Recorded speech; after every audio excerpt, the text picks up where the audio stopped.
myself to you ladies. My name is Laura Dorridge Phillips. I am the Regional Lifestyle and Culture Edit Manager for Loop News. We are the digital media platform in the Caribbean. And I want to thank Abigail for inviting me to moderate the panel this afternoon. So we can start with you ladies introducing yourselves briefly, please. Ashaka, go ahead. Yeah, Emma, we'll start with All right, so my name is Ashaka King. I am the owner and proprietress of Pieces and Things, which is a boutique here in Guyana and now recently launched online. And today I decided that I'm also a digital content creator. So that's a new title I've just given myself. Nice. And Tennille? Hi, good evening, everyone. My name is Tennille Clark, and I am from the Republic of Trinidad and Tobago. I am the Managing Director and Principal Publicist of Chambers Media Solutions, and we are a full-service public relations company that dabbles in entertainment, media, and the creative arts. I have a particular affinity to the creative sector, aka the orange economy, which would encompass fashion, film, music, and the arts. I'm also the founder and managing director of Industry 360, which is an organization that seeks to improve the ecosystem of the creative industries in the Caribbean through platforms such as workshops and other partnership opportunities. I am also a travel, culture, and entertainment writer. Some of my bylines include OK Africa, Native Magazine. I've written articles on Buju Banton, on Beyonce Knowles Carter, and I'm also a speaker. I have spoken twice at the United Nations Commission for the Status of Women, and I was the first Caribbean resident ever to be invited to speak at Afro Chala Festival in Ghana. Excellent. Stacey? Hi, good evening, everyone. My name is Stacey Mollison. I am the owner of Libra Management Group and Libra Realty Group in Atlanta, Georgia. And I also own Libra Management and Energy Group in Guyana and Guyana Property Solutions in Guyana as well. My main business is I provide services to the U.S. federal government, both on the service side and on the professional services side, and on the product side. So I provide medical supplies, electronic and computer supplies, as well as I provide services, particularly in the public health sector.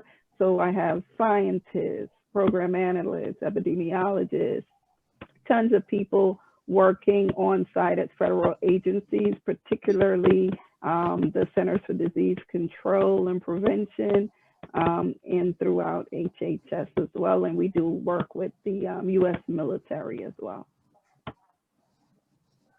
Wow, excellent. Emma? Hi, everyone. I'm Emma. I'm the owner of Adonai Media, and our main source of revenue, of course, is wedding photography. And mainly we have a branch as well under the media umbrella, which is helping young entrepreneurs that want to start off in their business, because that's how I started. I just knew what I wanted to do way through university, and I went for it, educating myself on how to perfect my craft. I did not overthink the process. I just went for it. So I just used my experience to help young entrepreneurs as well to start off. What we mainly focus on is digital marketing, because every business that we've realized is that, especially when it comes to Black businesses, we don't focus so much on marketing and having a system in place that will work for itself in the long run. And so mainly giving advice, website auditing, helping with structure and organizing systems in place so that their business can run flawlessly. Yes, it does take time sometimes, and sometimes the entrepreneurs don't want to do the work, but it is crucial for the sustenance and the long-term running of the business. And so that's where Adonai Media comes in to assist and get them off the ground. And once that is done, then we coach them on the side to make sure that their contracts and everything, if they gain funding, how to structure their contracts and templates like that. So that's what we do on the side, aside the wedding photography. Excellent. This is a true powerhouse panel we have here this afternoon. Ladies, why did you agree to be a part of this panel and to share with us your entrepreneurial journey? We can start from Emma, you ended, so let's start back with you and go back to the first person. Well, I agreed to be on this panel because Abigail is my sister, and I've been so, you know, from the beginning, I've been there watching everything grow. And many a times I have spoken to her as well about putting systems in place and all that. And so it was an honor to actually be physically now involved and not working from the sideline, you know. So it is an absolute honor to be part of this. And also we have always discussed about the challenges that the women in Guyana are facing in regards to their business. What can they do to get their business going? Mm-hmm. And so rather than just advising her to go pass on the message, it's good to be part of this panel. So it will always be there. I'm always about systems. So if this is there for them to watch whenever they need it, the advice is there, the help is there, and they can always work with that. So that's the reason I agreed to do this. And in terms of my entrepreneurial journey, it started back in 2010 when I finished university. And I looked at the way we have to look for jobs, work for someone else, and then we pay bills and we die. And I'm like, I'm always for financial freedom. And I've got a creative mind. And so I'm like, why am I having to limit myself to just finding a job and, you know, and just live like that? And so from there, I was like, I will have to do something. Even though I wasn't clear on the path of what I wanted to do, I honed in on my strengths and I gave it 100%, and that's where I am today. So, yeah. Excellent. Stacey, what motivated you to accept this invitation to be a part of this panel and to share your journey with us? Abby, in general, I think that it's always gratifying to the soul to see women, particularly Black women, thriving. And I'd like to be a part of that in any way that I can. It's incumbent on me as a Black woman who has had some modicum of success in business to try my best to mentor, give back, teach, share lessons learned, you know, policies and practices, and things that I would have done better had I had more information at the time to young female entrepreneurs to kind of help them to avoid some of the challenges that that I had to endure. Excellent. And Tennille, I know you attended Abigail's conference last year. I did. Yes, is that part of the reason that you wanted to be, you know, lend your voice to this year's event, even though it's online? I definitely believe that that was a part of it. So for the benefit of those who don't know, I actually attended really the Caribbean's event in Guyana last year because I found that it was in symmetry with a lot of the reasons why I try to pour myself into my work, but pour myself into communities with the hope that I can help amplify voices in this space. And when I met Abby for the first time, I knew instantly that, that this was a friendship in motion, that I am very, very grateful to have the opportunity to do so. When she asked me to speak this year, it was a no-brainer for me. I felt just the level of professionalism, the quality assured process, because we were one of the few persons that had flown into the country outside of the speakers, of course, to attend the event. I knew that, that she was someone that would inject good into the communities within the Caribbean, because we have a tendency to think of the Caribbean as a monolith a lot of the times. And I think she's very understanding of the differences that the Caribbean and Caribbean women face as well. And I would take the opportunity to credit, Guyanese culture in understanding that, because it's such a melting pot. And I feel that, that is something intrinsic to her and her values. So, which is very much in line with what I represent as a businesswoman as well. Excellent. And Ashaka, please share with us your inspiration for wanting to be a part of this panel today. Well, I was bullied, to be honest. I'm kidding. Abby said to me, she's like, Ashaka, I'm not inviting you. I'm telling you, this is what I'm doing, and I want you to be a part. And of course, as impactful as she is across the region, she's very impactful at home. So I was really, really taken aback and shocked that she chose me. But this year I have taken great stock of my own benefits and my own influence. So I didn't allow my fears and self-doubt to not let me come here and share. If somebody as great as Abigail can say, yo, we need to hear from you, then why not? Outside of that, because of COVID-19, this entire year I've realized the importance of networking, and because I've had to be behind the scenes a lot, you found another way to actually lend your voice and get your message out there. So it's just all within synchrony, and I was like, why not? Excellent, ladies, excellent. This week I did a couple interviews with entrepreneurs in Trinidad and Tobago, and there's a recurring theme that has come up a lot during this COVID period with entrepreneurs, and that is the issue of financing. There are people already in business and have to make strategic decisions, strategic moves where their business is concerned, because so many people have taken a financial hit at this time.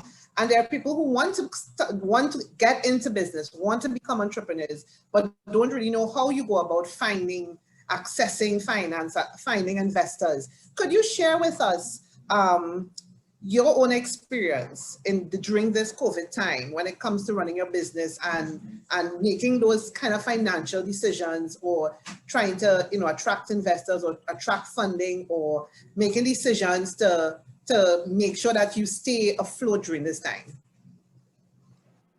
You want me to start? Yeah, sure. Okay.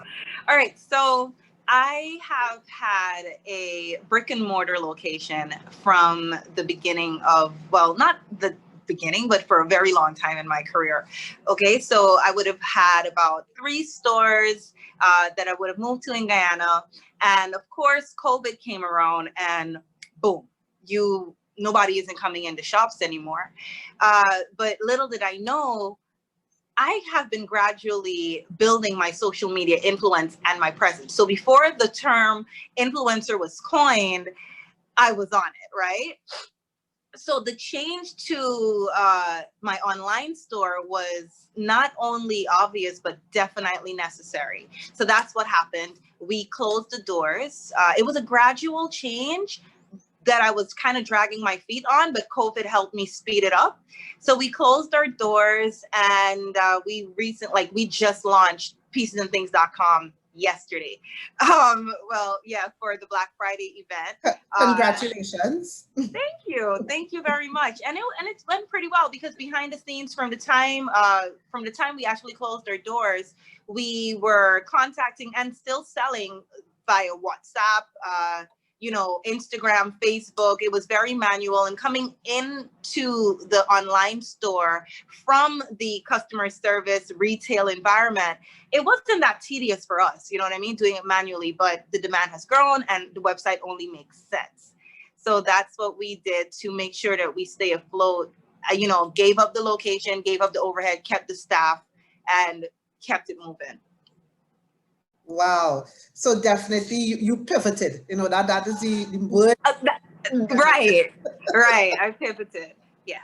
Excellent. Stacey, do you want to share with us what financial impact this period has had on your business, and what have you been able to do to weather the storm, and what advice you can give to others who are probably now starting out on their journey or already on their journey, entrepreneurial journey? One of the things so this is probably, I would say, my third downturn in my business cycle. I've been in business for 14 years, and this is my third downturn. And what I've learned about myself is I adapt really well and thrive during downturns. And it always helps me to create another piece of my business. So this is the third reiteration of my business. And I can say that my business hasn't really been impacted financially. We've actually added staff and added business segments.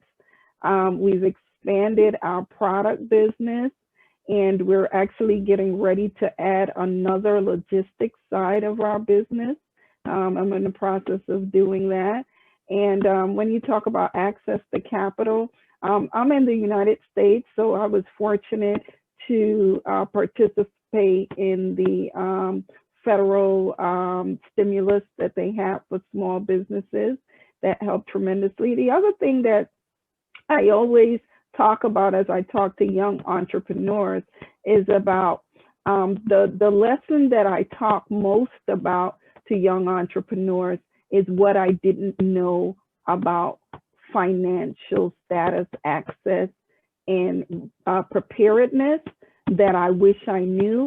So for me, when I had to learn a hard lesson early on in my business about being able to have great credit to get access to capital for business finances, always having alternative capital resources, all those things I learned early on in my business. I would say the first 5, 6 years or so.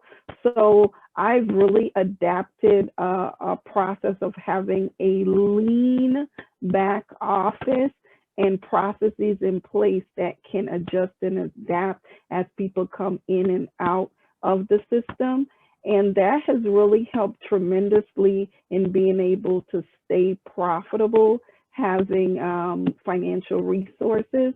And one of the things that I'm doing now is helping other small businesses by investing capital into small business as they look to thrive and expand, because I know what that's like. So for me, and I'm constantly looking for opportunities to access capital and trying to expand my knowledge to be a better caretaker of my financial resources in my business.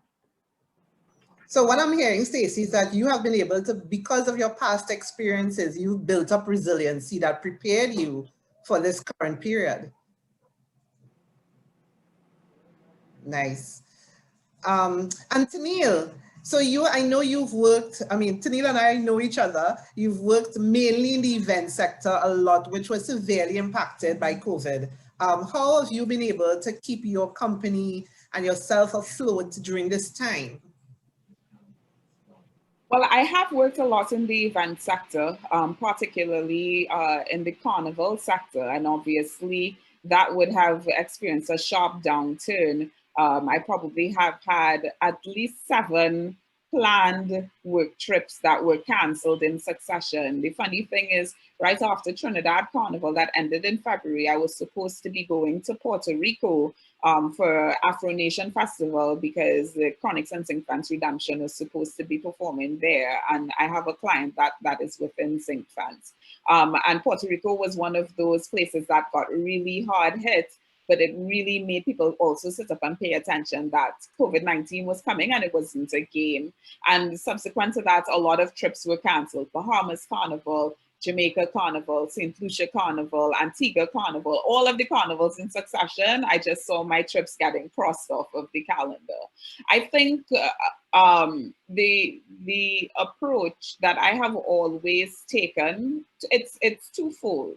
One, if as a publicist, you pay attention to ebbs and flow. And I think generally speaking, we knew at some point in time, we did not know what the event would be, but there was going to be a major event that would quickly and forcefully usher in the era of digital transformation. We did not know what it was going to be, but you see a lot of resistance to it, not just in Trinidad and Tobago. As someone that has worked in multiple islands, you see it across the islands. There's a resistance and a behavioral almost block of accepting that digital transformation is going to be the future and the mainstay of how people are able to implement systems in place for their business. So when COVID happened, it was a shock, but it was not surprising how quickly digital transformation happened. So for me, that's the first thing. The second thing is that I have never, everybody has bills to pay, but my focus has always been expanding my network. For me, my network is my net worth. So when COVID happened, I had the opportunity to do outreach to persons from all across the world, colleagues from all across the world, touch base, see how they were dealing with things. And then you slowly started to see an incline in crisis communication situations happening. So clients were moving from fundamental public relations needs for their companies to finding themselves into problems or in hot water because we're dealing with a totally different space.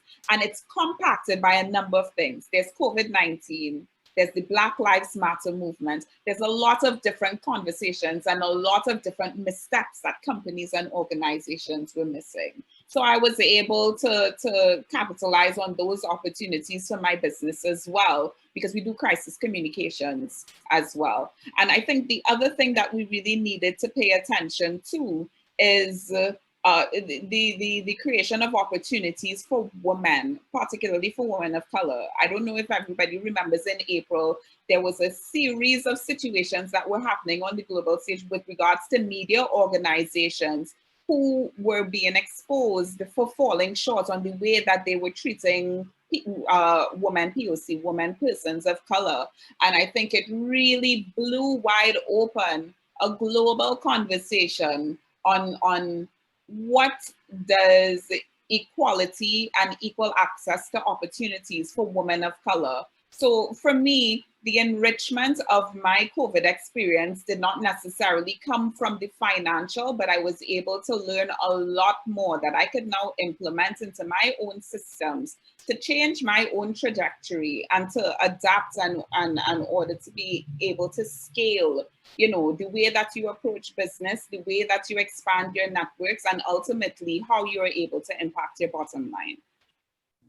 I think that is essential, and a lot of people have definitely, Tennille, used this period to learn and enhance their knowledge, skill set in preparation for post-COVID, because it certainly is going to be a different world post-COVID. So I'll start with the second question, and I'm going to start this with Emma. One of the things I noticed, there's a common thread reading through all of your bios, and I noticed a common thread in that you all do a lot of work for people. It's not just about making money and running a business, but there's also a definite philanthropic aspect, it seems to me, in the work that a lot of you do. When you were starting your businesses, was this work for people, on behalf of people, had to help people? Was that the main thrust of your business? Or was it just, okay, I see an opportunity here to make some money, let me go in this direction? Well, when I started, I did not have the vision to be helping other people. No, I went in selfishly to help myself. And mainly because— I appreciate your honesty, Emma. there's no mommy bank or that daddy bank. Literally, if it's thrown into the deep end, just swim. And so it's like, after finishing university, I had all these questions about how to survive out there in the world. And you know, when you finish uni, your parents are looking at you like, what are you going to be doing with your life? And so I went into business knowing that I wanted to have the freedom to do whatever I want. But then I'm glad that I did not know all that it entails to actually go in there. I went in naively, but knowing that I have my craft, I can work with my craft, and I should be fine. And so I'm glad I did not know all it takes to establish a business.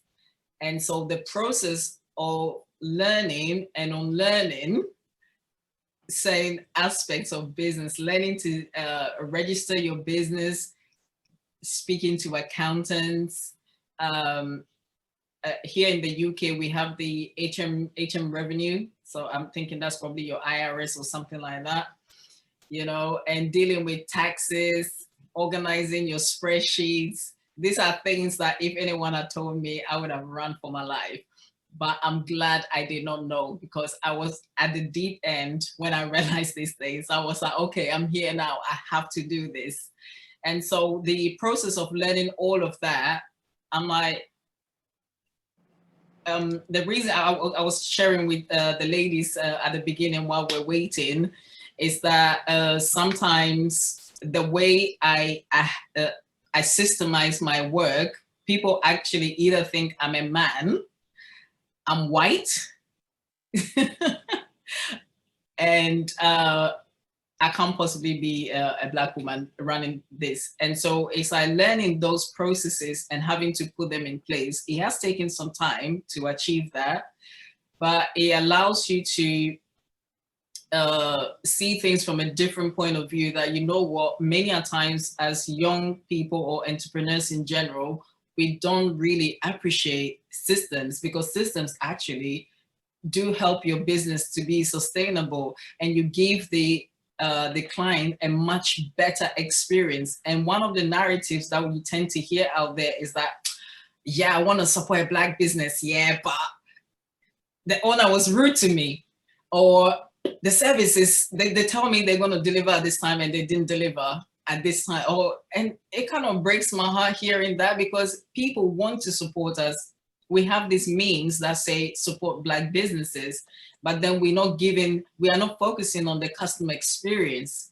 And so having a good customer experience in place is something that I thought, you know what, it actually breaks my heart that people, even our own people, Black people, are seeing our business as not giving them a good customer experience. And so I would like to focus on doing just that. And so when I get a client, I take them through a very nice, seamless process, because I've got that in place. I'm very involved with them. They're not talking to a robot. Some people, it works for them. For me personally, it doesn't. So whatever works for you, you go with that. And so that is what I wanted to focus on, that the businesses that I'm helping now is to help them put systems in place so that they give a good customer experience. And that way, the narrative out there can change about Black businesses, that we're not rude, we can provide excellent services. And when we say we're going to deliver at this time, we deliver on time. Because one of the selling points for my business is delivery on time, because most people have to wait for months for whatever for their wedding pictures. Some people even up to a year to wait for their wedding pictures. And so our turnaround is within a month. And normally we tend to deliver within 2 weeks because I have a team that help me. I don't sit there doing everything myself. And that's one thing Black businesses need to know, that you need to have the help and ask for the help in order to deliver a seamless service. So that way, you know, people can trust you. And when you're charging, they don't ask you for discounts because they know that you're going to deliver a quality work. And so, yeah, that's what brought me to the area of helping other people. So I went in selfishly, but then I saw something that broke my heart and I had to do something about it. Yeah. Excellent. So you see, your mission was probably divinely directed. Yes, yes. Selfishly, absolutely. You know? sometimes we don't recognize the path that is laid out for us until we actually walking it, you know? That's right. And one thing I always say is, you know, when I'm getting anxious in my business, because I love God. And that's how I met Abigail. We met through church. And so I always say, you know, this scripture, a lamp unto my feet and a light unto my path. And so don't worry about the end product. Just take the first step. And God is going to be the lamp unto your feet. He will give you the strategies. He will give you what to do. Just take the step. And many a times we don't even know where we're going, but you know, he will put his vision through when we allow him to, and to be able to, because it's all about loving your neighbor as yourself. And many a times it doesn't come natural to us. And so it has to be birthed within us in order to deliver so. Excellent. And Stacey, you do a lot of work in the community. Did you, with your mission starting off like Emma, very selfishly, or was it from the beginning, the purpose was to help the community? So my business started, I actually started my business during the financial crisis here in 2007 through 2013. And so my business started because there was a lot of minorities suffering because of the real estate and financial crises here. So I was running a real estate business. We were in the midst of so many foreclosures, Black people losing their economic wealth. And so my business was started really to help support that. The other part of it is that there was a business where people were profiting off of the downturn. And there was a serious issue with supplier diversity through the financial institutions. They even created something called the Dodd-Frank Act, where it had to mandate, women and minority inclusion into the process. So during that time, I actually represented a minority real estate trade association. We're a national organization, getting out there and working with the large financial institutions and the government entities, advocating on the behalf of minority real estate and financial services folks for expansion in supplier diversity networks. And so that's really, I think, where my advocacy journey in business really, I think, started. And today I'm involved in a lot more issues related to how we can expand minority growth in the small business sector, particularly in federal contracting, and particularly women in small business. Atlanta is a place where there is a huge push on entrepreneurism. I think, people, what they know about Atlanta, it seems like everybody got a business. It's true. So we are very entrepreneurial minded here in the Mecca of the South here. And it's a lot of work. You got to do a lot to keep these businesses thriving. And one thing, the stats for Black businesses in the United States, it's really off the charts horrible. And it's kind of depressing sometimes. 96%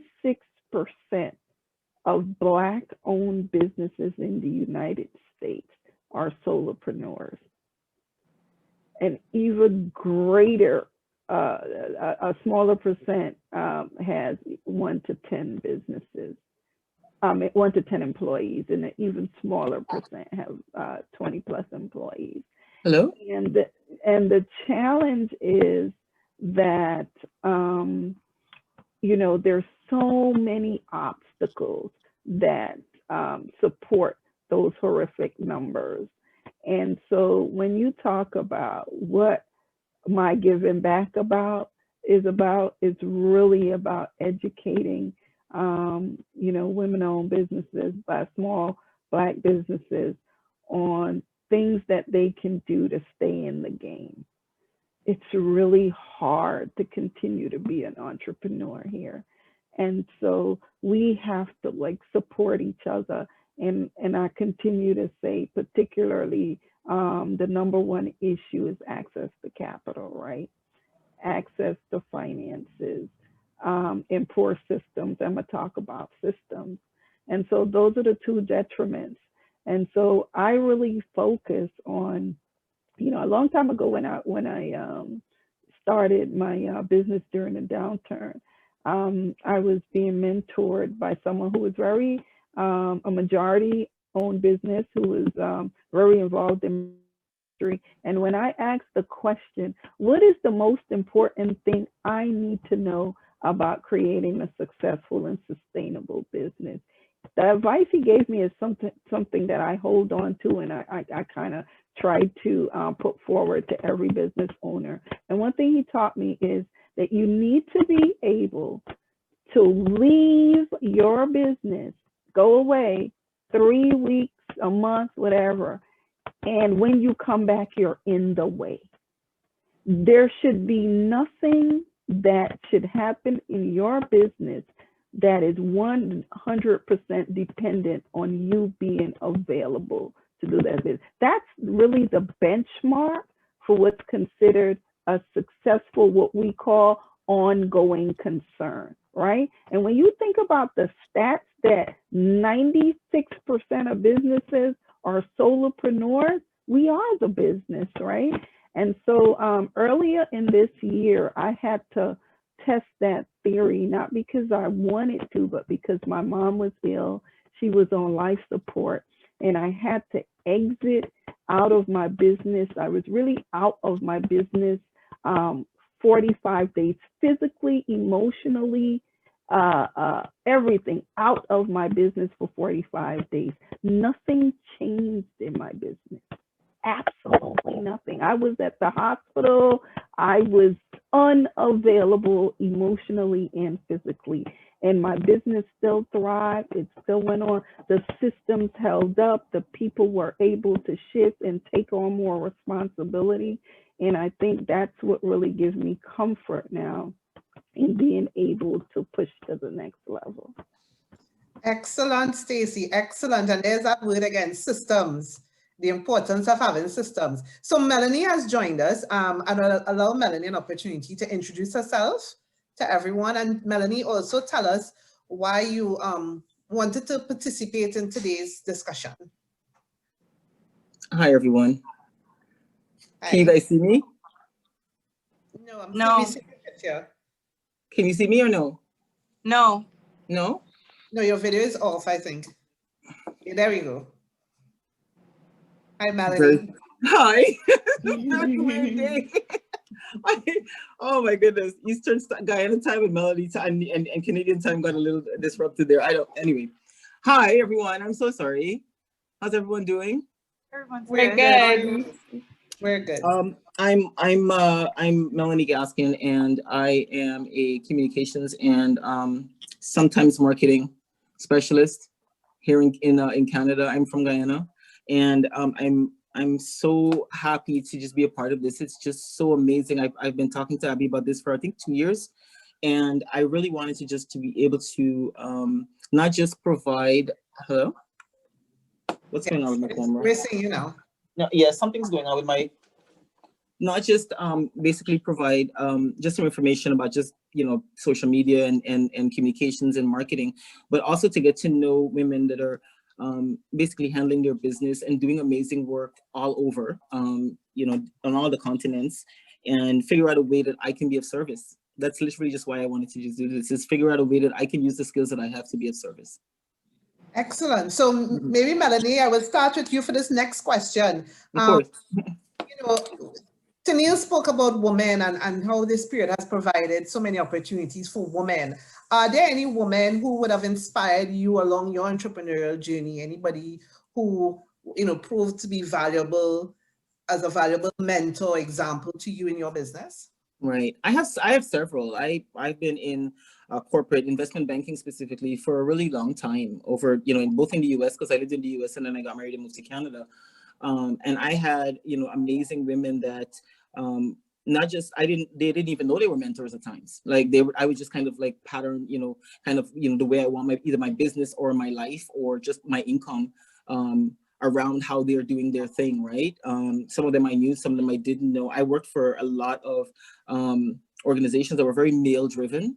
Citibank and TD Bank, and just very patriarchal in its setup, right? So when there was a woman or women in any kind of leadership role, I would just kind of like pay attention to what they were doing and hopefully learn a thing or two here and there. I did have a mentor that was at TD that one of her big issues was that there was not a lot of women of color that was in finance and in investment banking specifically, and definitely not in any kind of leadership role. So one of the things she used to talk to me about is figuring out a way that you can take up space. She's like, just be where you are, and if you need to be a little bit louder, then do that. Use your voice. And in the communications role specifically, she's like, make your mark, and make sure everyone knows that it's your work. Because believe me when I tell you, there are times when you see your work and you're like, I know that's mine, who's using it? But and it's not necessarily yours. I got a chance to work for myself for the last 4 years, and that's where I feel like a lot of sort of taking up space has become sort of my motto. It's just like, find a way to, even when it seems like no one's making room, make room yourself. That's beautiful. Sorry. So yes, that is very useful. Those are very valuable lessons. Thank you. I think a lot of women, I feel like it's changing now, but I feel there was always that narrative that women would be afraid to take that seat and to be bold with it. Of course, especially Black women. To shrink. Yeah. Mm-hmm. I always feel like we have to shrink and not. Yep. I feel that is changing. And it's definitely one of those people. I feel like, Tennille is somebody I really admire, because she is not afraid to do that, to take that seat, and you do not shrink at all. Shrink is not an adjective I would use to describe you, Tennille. Never heard that, never felt that. But I bet it took practice though, right? I bet it took practice to be able to not, because again, we get labeled with a lot of, really negative, as you can see, my voice is, I get this thing that you have a really like deep voice, like I have a really, yes. And I'm not a shy person. Like I feel comfortable pretty much anywhere, right? So, but I found that because of some of the labels and some of the issues that I've had in the corporate environment, I did kind of, have a different voice and kind of didn't necessarily assert myself the way I should have. And now I don't care about that at all, because you're right. It's better. It's a lot better now. But believe me, when I was coming up, it was very, very different. And I used to actually giggle about it, because I'm like, this is my work voice, and it sounds more like this. And this is how I sound when I'm at home and I'm talking to my family. And I try now to make sure that, like, when you first meet me, this is the voice you meet, this is who you hear, this is the personality you encounter, so that we don't have any confusions about who I am later on when I have to assert myself, Yes, and honestly, I feel like that myself, like when I was in my early 20s, going into my 30s, I feel like that was not the environment. Like, it's don't, you need to shrink, don't hold yourself it's changed so much now. Yes, Tennille, so tell us about your experience. Who are the women, if any, who have influenced you, mentored you, whose paths you are emulating and walking in? Well, two things. Even before I get into, you know, the exposition of the range of experiences that I've had as a publicist, you said something very interesting about women feeling the need to shrink. And what I have realized, particularly in my most recent travel experiences, it's not necessarily that we shrink by design.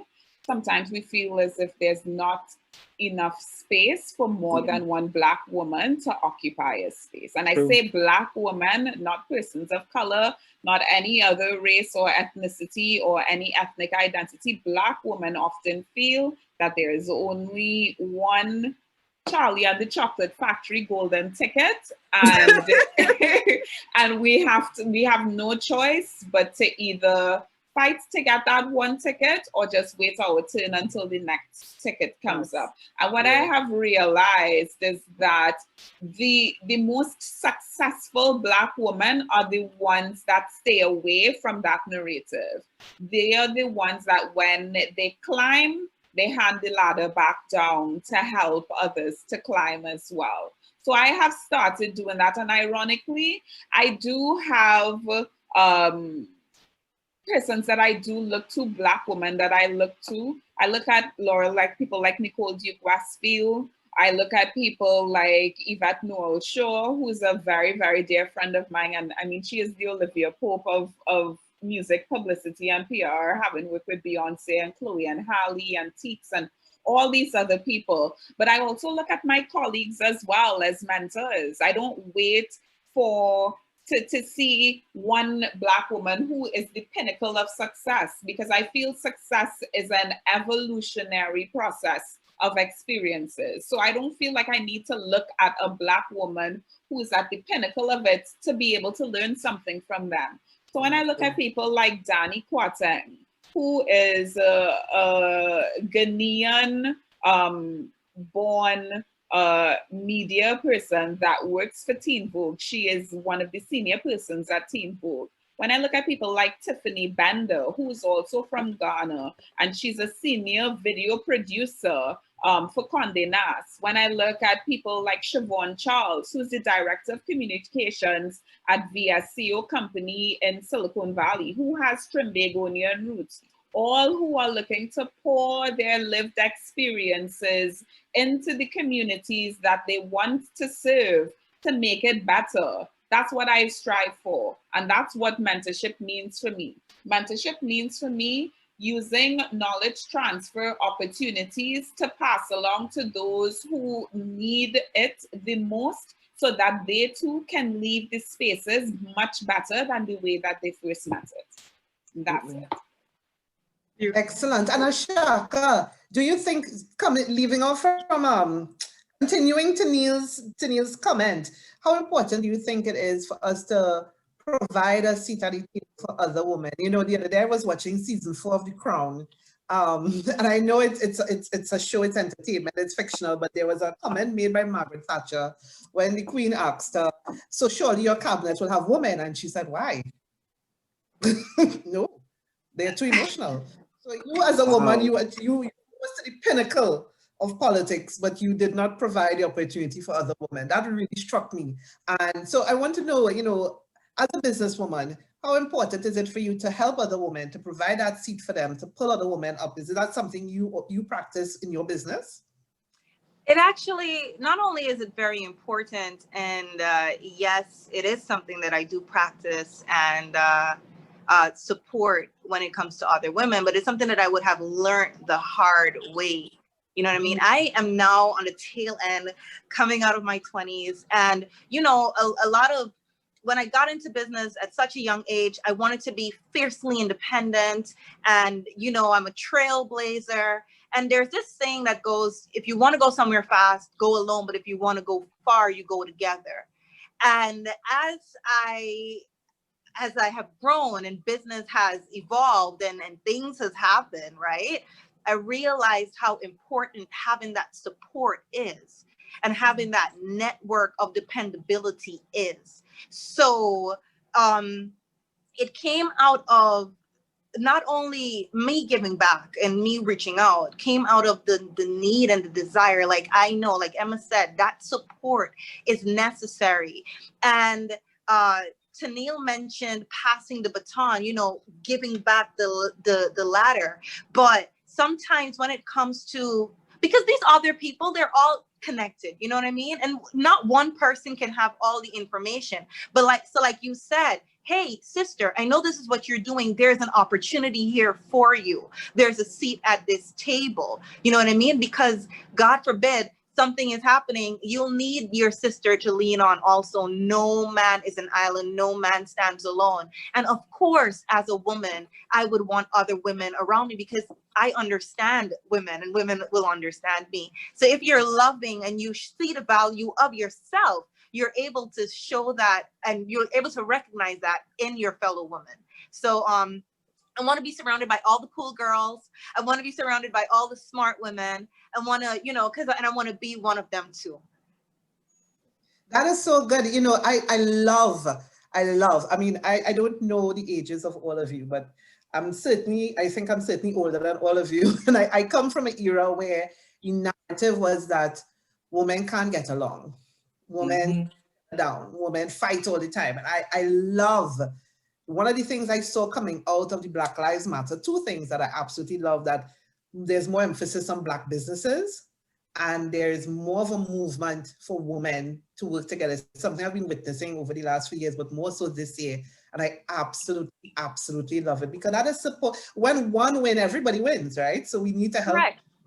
Correct. And love that.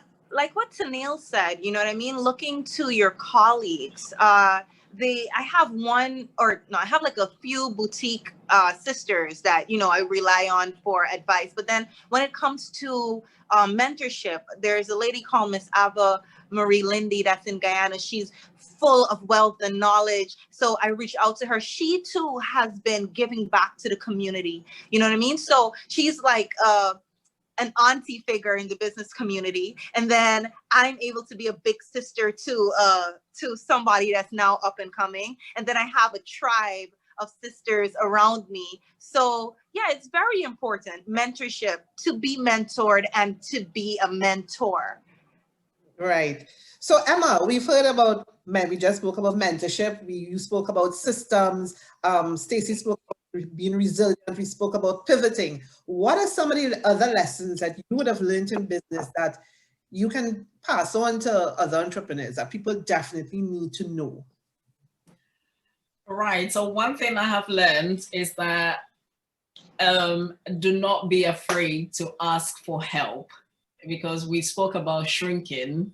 Yeah. Because sometimes we feel like we want to show everyone that we know our work, we know how to do it.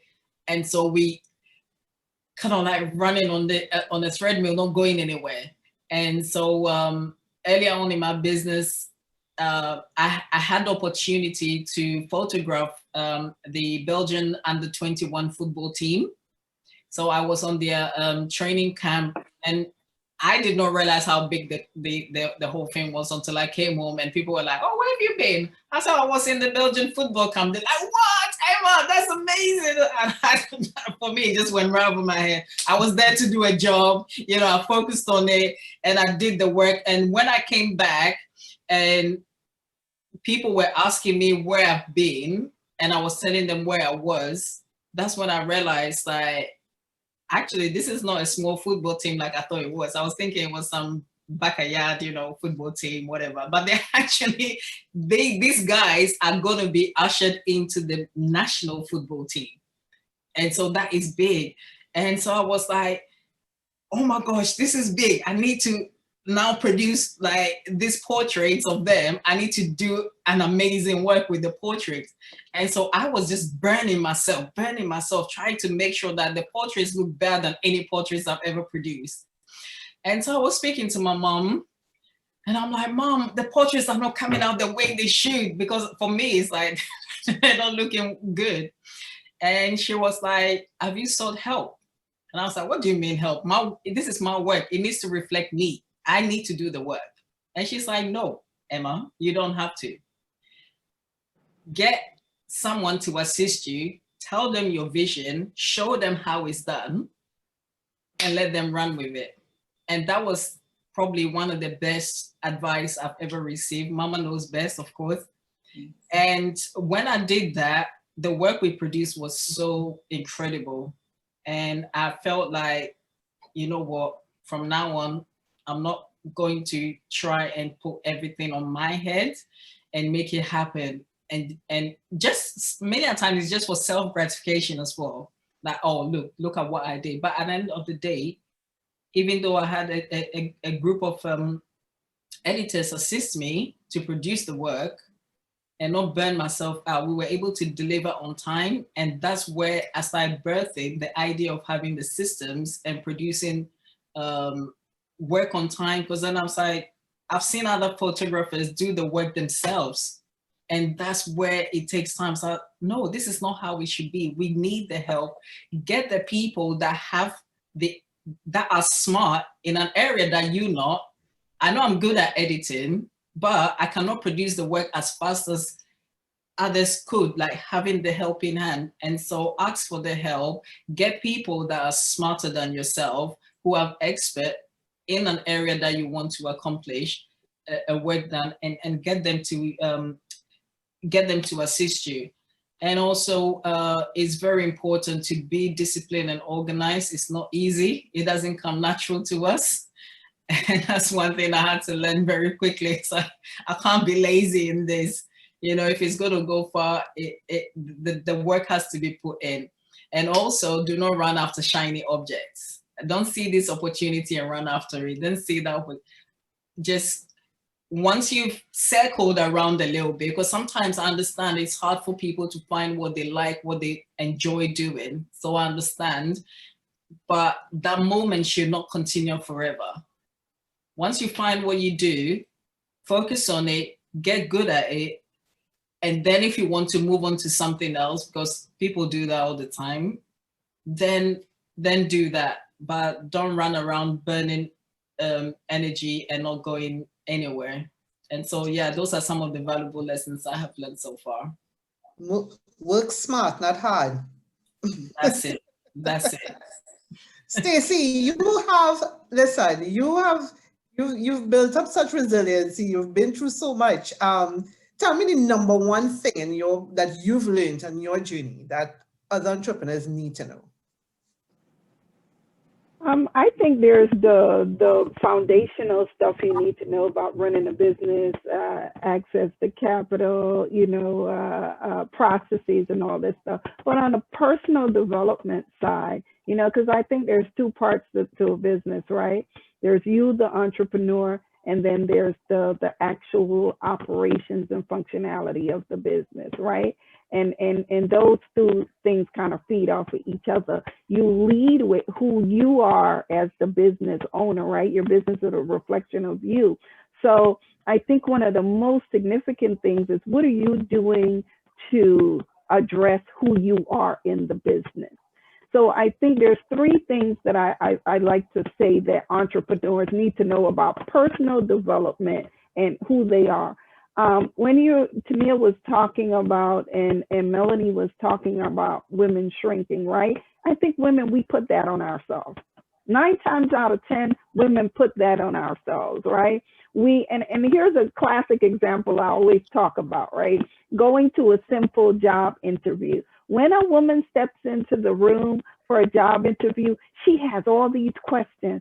Oh, did I put on the right outfit? Am I going to appear smart? Am I going to be able to answer the questions? How am I going to present myself? Am I going to be able to get it done? And then we're constantly worrying about that thing. Men walk into the room saying, I'm going to get this job. If I got to say whatever I need to say, fake it till I make it, whatever, they come in with that level of the job is mine. We come into the room 9 times out of 10 is, do we think we're going to be able to show our worth to get the job, right? So I think that's the first thing is, you made it. You made a decision to be an entrepreneur, right? That in itself is top billing, right? The risk that's involved, the confidence in believing yourself to transform an idea into an actual reality that has, you know, implications to make change in a community and in your own world. And so, number one, as a woman, know your worth, know you are. Walk into the room knowing that you deserve to be there. That's the first thing. The second piece is, what's your company culture? What is the culture that you're trying to extend in your business? What is it that you want people to know about your business? I say to people all the time, there's three things about my company culture, right? We're high energy, we're high performance, and we believe in strategic communication. We over communicate, right? Our clients love us because we try to anticipate issues and correct them before the client has to address them.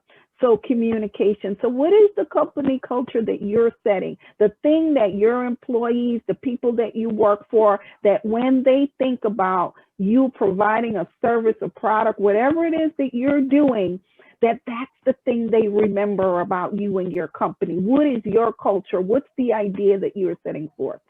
And then for me, the third piece of that is, what's your leadership style? How do you lead? I think a lot of entrepreneurs make the mistake of not even understanding that they have a style, right? They don't even know that they have a style that may not be working, right? So understand, what is your leadership style? Mine is a combination of situational, transformational. I've learned that it's adaptable. I started out probably, I think, with an autocratic leadership style that didn't work. And I tell people the most important lesson I got from leadership didn't even come from my own business. It came from running a professional organization, a nonprofit professional organization with over 500 plus other entrepreneurs that were volunteering, and I thought I was it, right? I came in there and I'm like, no, we're gonna do this. And learning that there were all people like me. These are all people that own businesses, they do things a certain way, and having to adapt your style, understanding that you have to adjust your style of how you manage and interact with people. So again, those three things for me are really important. Knowing your worth, you know, being aware of that, understanding your company culture, and then understanding how you're going to lead, your leadership style, and then developing that and changing that as time goes on.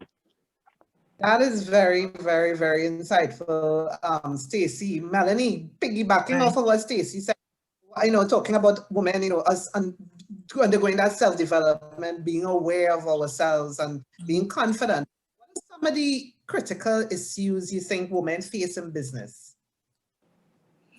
You know, when Stacey was talking, I was thinking about one of the things that, you know, you almost never hear people talk about when it comes to, like, you know, just being an entrepreneur. And one of the things that I was thinking about is how we take care of ourselves.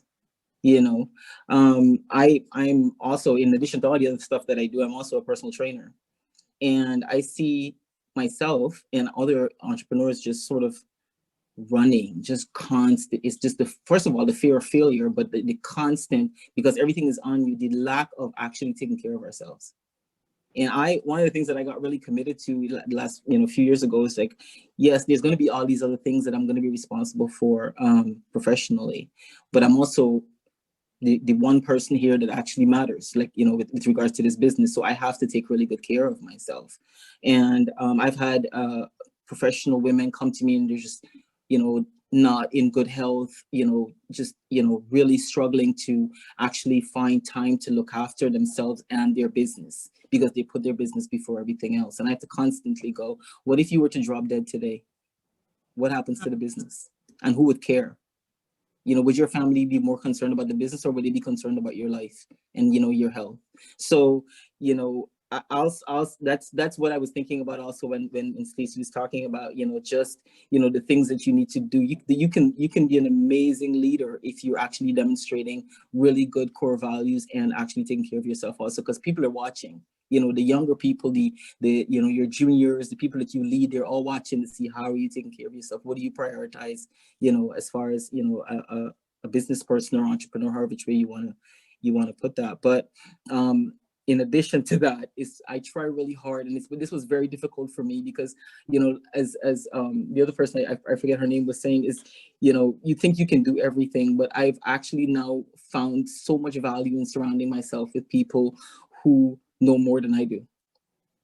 Like I have a group of women in we have a WhatsApp group, and we check in pretty much, I think I would say every day. We have some kind of you know, encounter where, you know, how are you doing, what's going on with you, not just health wise, but also, you know, just, you know, professionally, what's going on. And I swear they all know more than I do about so many different things.